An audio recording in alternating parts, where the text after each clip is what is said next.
योग दिला नव्हतास ना, आता थांबवून दाखवा. मी सोडूच आहे ना या घरात.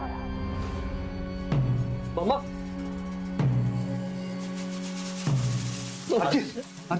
डॅड डॅड मामाला काय होतंय डॅड? डॅड तिला हातनं बाहेर काढा. डॅड तिला हातनं बाहेर काढा.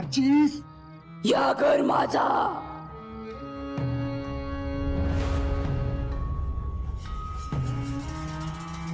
नाही कानू, या घर माझा.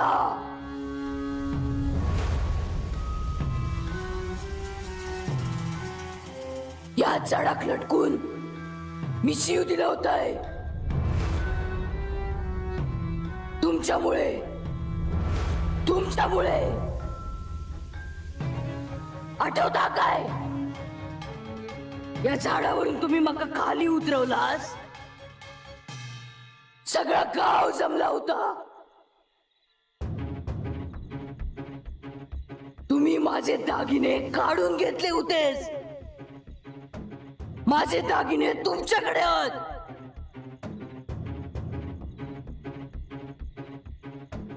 ते माझ्या लेकीत ठेवा तुम्ही. डॅड डॅड काय चालू आहे? मामा असं का बोलते? ती तुझी ममा नाहीये, ती शेवंत आहे. शेवंत आहे मी. या वाड्यात चूक नांदूक देवचाय नाही. सरिता ह्याच्या अंगावरून पाडूक भया. मी तर नाही आता पुढे जाऊचंय. अगो पण सवाष्णींनाच करू पाया सगळा. जा आज जाऊन नारळ घेऊन ये. अरे माका भीती वाटता. सरिता आम्ही हाव ना, जा नारळ आण. सुसल्या, मी असाय तुझ्या वांगडा. ही माणसा तुझं काही एक वागडा करू शकत नाही.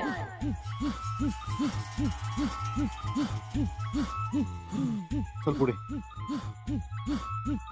सरिता मी येते, चल.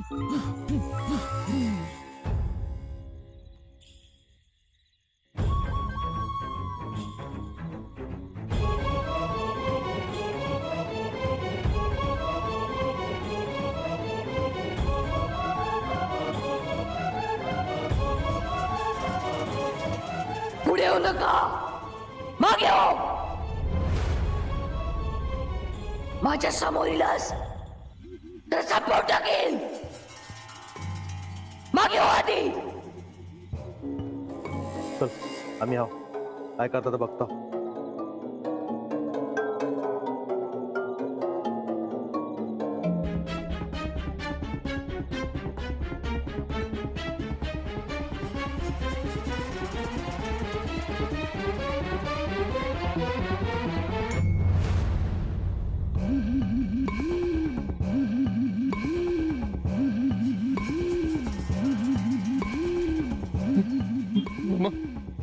अर्चित थांब. डॅड काका मला एकदा मामाशी बोलत होती. बाळा मागे हो. तू वरती नारळ टाकून ये. अर्चित मामा मामा मामा मामा बोल ना माझ्याशी. मामा सांग ना मला, तुला काय होत आहे मामा? अर्चित काय झालं? मामा अर्चित, अरे अर्चित काय झालं? हा काय रडतोयस तू? अर्चित जरा हो बाजूला. निलिमा मी सांगतो काय ते. हा? ये इथे. अरे इकडे ना. ये ये ये ये.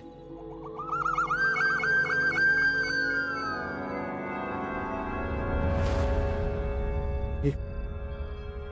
ओय.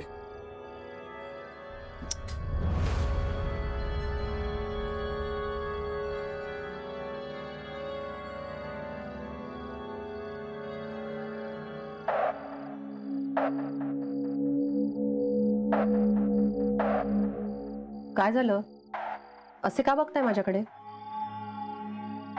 निलिमा, आजवर आम्ही तुला खूप सांगायचा प्रयत्न केला, पण तू मान्यच करत नाहीयेस. तुझ्या अंगात शेवंता येते. माधव प्लीज. जाऊबाई, ह्या खराच हा. मला काहीही झालेलं नाहीये. निलिमा, अगं आम्ही किती खोटा बोलू. आणि आता रघु काकांनी पण सांगितले नेहा, काहीतरी होणार हा. निलिमा प्लीज, तुझा अट्टहास सोड. जे आहे ते मान्य कर. माधव, हे तू बोलतोय? अगं खरंच माझं म्हणणं करेक्ट होतं. तू माझ्यासोबत कधीच नव्हतास आणि हा सगळा कट आहे मला अडकवण्याचा. आम्ही किती आशा करू? कारण मी तुमच्या प्रत्येक गोष्टीला विरोध करते ना, म्हणून म्हणून तुम्ही मला अडकवत आहात या सगळ्यात. तुझं काहीही म्हणणं असलं ना तरी मला तुझी काळजी आहे. आज रघु काका म्हणाले या प्रकरणात कोणाचा तरी जीव जाणार आहे ग. काय सांगतोस ह्या? मला ना तुमच्या सगळ्यांची कीव येते. निलिमा, येऊ दे राग कोणालाही, मला नाही त्याचं काही वाटणार. माझ्या मनात प्रत्येकाबद्दल आदर आहे, रिस्पेक्ट आहे, पण म्हणून मी चुकीच्या गोष्टीचं समर्थन करणार नाही. मी तुम्हाला एवढं समजावूनही तुम्ही तुमचा दृष्टिकोन, तुमचा समज बदलायला तयार नसाल तर मग माधव, प्रोफेसर माधव नाही तर मग मी पण माझा डिसिजन घेतलाय. मी उद्या सकाळीच मुंबईला जायला निघणार आहे. हे?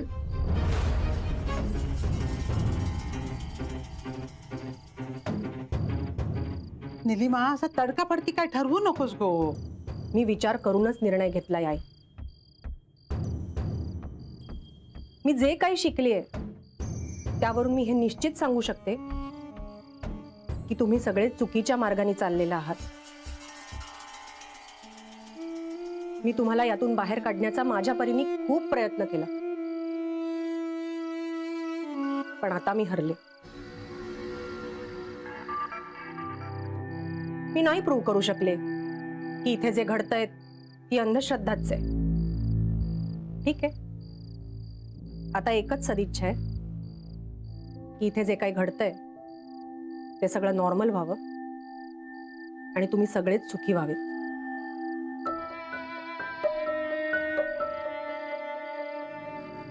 मी उद्या सकाळी निघते. जाऊबाई, असं नको करू. तुमचं आमच्यावर राग हा ना, मग आमका बोला, भांडा माझ्याशी, पण असं जाऊ नको.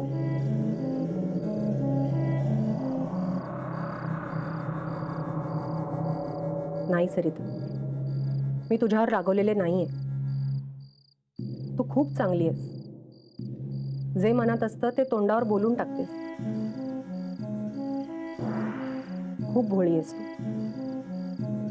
पण एक करशील जमलं तर? काय? पूर्वाला खूप शिकव आणि गणेश आता ज्या मार्गावर आहे ना त्यातून त्याला बाहेर काढण्याचा प्रयत्न कर. हे मी तुला एक आई म्हणून सांगतेय आणि आई म्हणून तू हे करण्याचा प्रयत्न नक्की कर. दत्ता भाऊजी, जागेचा मोह आम्हाला कधीच नव्हता आणि तुमची ही अडचण समजतीये मला. मांगरावरची जमीन मिळाली त्यात काही पिकत नाही म्हणून वाद करत बसण्यापेक्षा एक लक्षात घ्या की आधुनिक पद्धतीने आजकाल पडीक जमीनही सुपीक होऊ शकते. तसं करण्याचा प्रयत्न करा. तुम्ही या घरासाठी खूप काही केलंय. तुमचं चांगलं झालं तर मलाही नक्कीच आवडेल.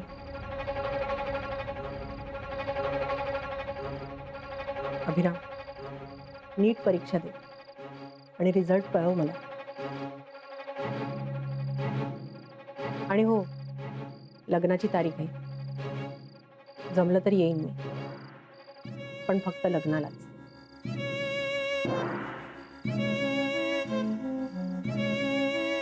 आई, तुमचं तिन्ही मुलांवर प्रेम आहे ना?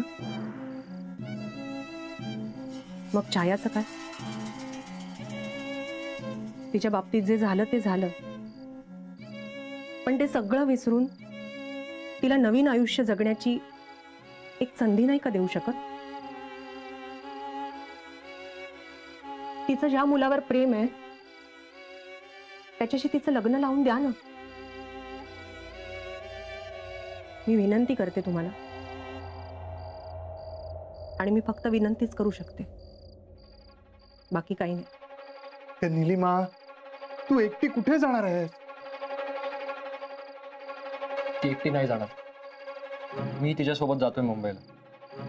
मी तिला असं एकटीला नाही जाऊन देणार.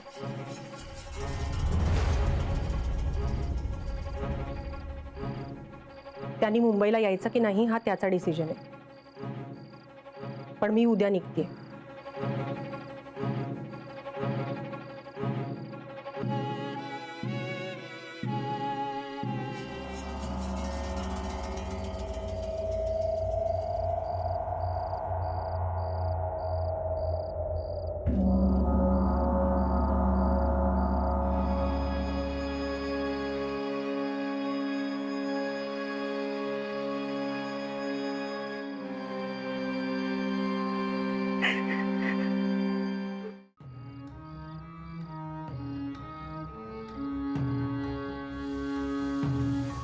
निलिमा,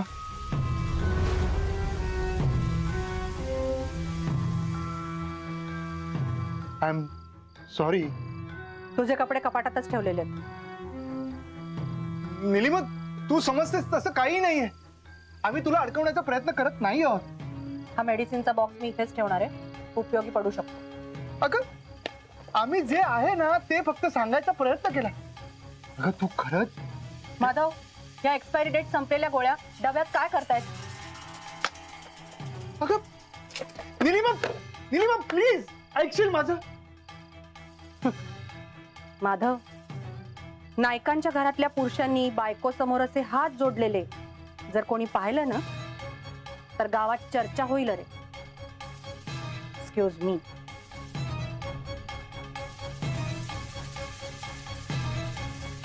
निलिमा,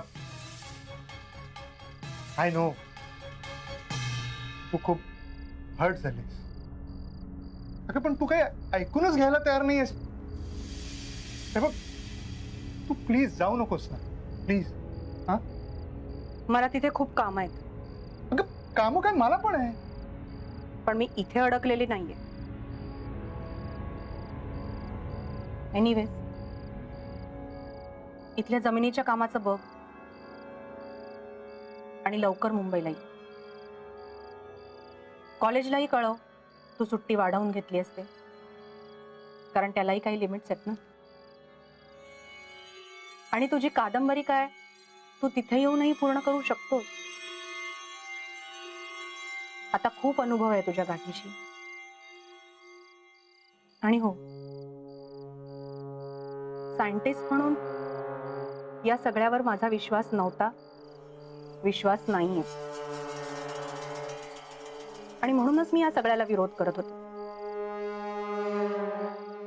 पण एक बायको म्हणून सांगते, तू या सगळ्यात अडकू नकोस. कारण तुला काही झालेलं मला नाही चालणार. निलिमा, नाही, मी इमोशनल झालेली नाहीये आणि मला रागही आलेला नाही. हा, थोडं वाईट वाटलंय, बट इट्स ओके. मी वाट बघेन तुझी.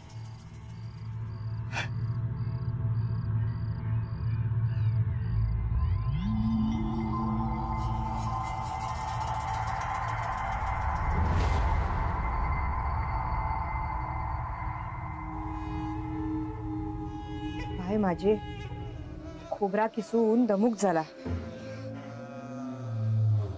काय हो, काय झालं? सरिता, वहिनी बरोबर आता हे असंच होणार हा.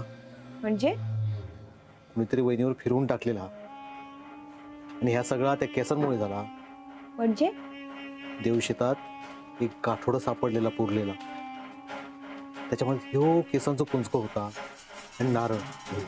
पण कशावरून ते जाऊबाईंचेच केस? वहिनींची केस गळत होते ना. बरोबर आहे तुमचं. हा सगळा त्याच्यामुळेच होता. पुढे काय काय होणार आहे काय माहिती. आणि आता मुंबईला चालले आहोत. आर्चिसासाठी खोबऱ्याची कापा केली हं. चला देऊक होई. चला.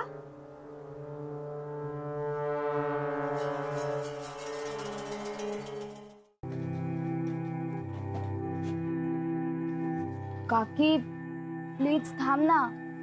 नाही पूर्वा, नाही थांबता येणार. मी ऐक बोलवतोय. नाही नको, त्या आराम करत असतील, आराम करू देत त्यांना. तब्येत बरी नाहीये त्यांची.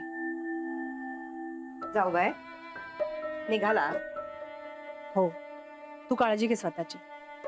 वय तुम्ही होता तर घर भरल्यासारखा वाटत होता. कधी नाही तो लग्नाचा वाढदिवस झालो. आता कोण करणार आमचं वाढदिवस? येशाल तेव्हा येशाल. आर्चिसा या गी. काय काकी? अरे कोंबडं आरोलो तेव्हा उठून खोबऱ्याची कापा केले. तू का आवडतात ना? How sweet.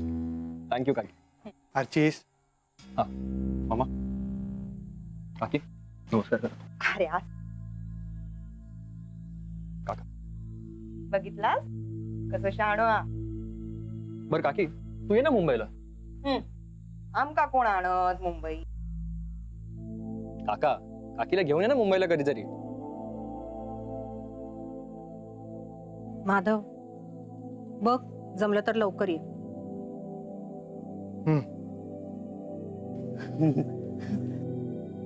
आर्चिस भाऊ, खय खय चाललास? चाललो मी परत मुंबईला. बाय माझे एवढ्या लांब? अरे हो पांडू, आमचं घर आहे ना तिथे. तू येतोयस का मुंबईला आमच्या सोबत? नको, ते ओरडतील. कोण? ते परत इलेत ना. अण्णा अण्णा इलेत. पांडू शांत बस. पांडू, काळजी घे तू स्वतःची. आणि कुठेतरी जात राहू नकोस. नाही जाणार. खूप मिस करेन रे तुला. तू करशील ना? काय सध्या माका नाहीत करू. अरे तुला त्याची आठवण येईल ना. हा हा ता काय. हा येत ना, तुमची आठवण येत, वहिनींची आठवण येत, माधव भाऊंची पण आठवण येत. अरे तुझे माधव भाऊ नाही येत आमच्या सोबत. माधव भाऊ थांबतो. हा थांबा थांबा, येस थांबा. बर, निघतो आता आम्ही. आबा वहिनी. सरिता, हळदी कुंकू. वय करा. पूर्वा जा बाय, करंडो घेऊन ये. आर्चिसा सावकाश गाडी चालव. पोचल्यावर फोन करा. आणि हो काकी, नक्की करेन. हे घे. जाऊ बाय, हळद कुंकू लावू ना. पीठ भात पाळूक होई.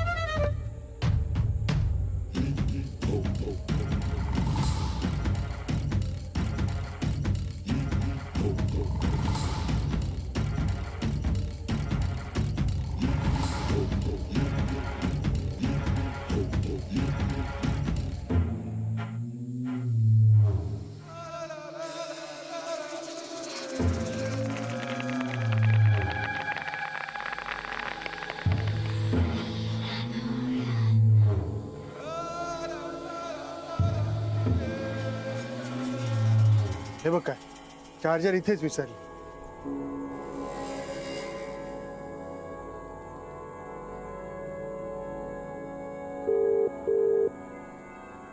हा, अगं तू लॅपटॉपचा चार्जर इथेच विसरलीस. तुला गरज लागेल ना त्याची. हा निलिमा,